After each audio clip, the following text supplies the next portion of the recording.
Alamin ang latest weather update ngayon dito sa Sir Aris Official Weather News Today. Tuloy po yung pagmamonitor natin dito sa low pressure area.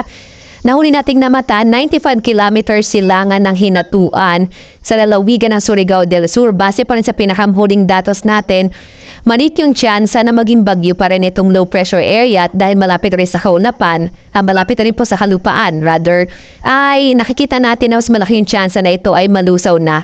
Lalo na this coming weekend. At inaasahan nga natin na itong low pressure area tayo magdadala pa rin ng mga pagulan, partikular na sa may Caraga.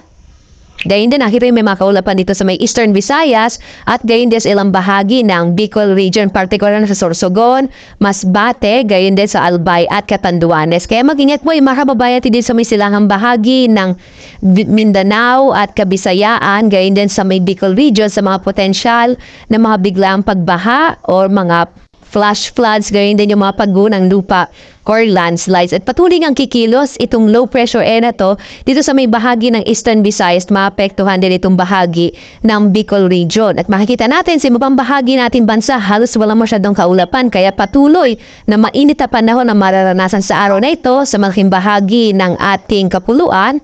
Kaya mag-ingat pa rin po sa mga potensyal na mga heat stress at heat stroke dulot nga ng ating mainit na panahon. Gayunpaman, posible pa rin yung mga isolated o pulo-pulong pagulan, pagkid at pagkulog dito sa bahagi ng ating bansa. Maliban dito sa low pressure area nating minomonitor, wala na tayong binabantayan na iba pang mga low pressure area sa loob at labas ng Philippine Area of Responsibility.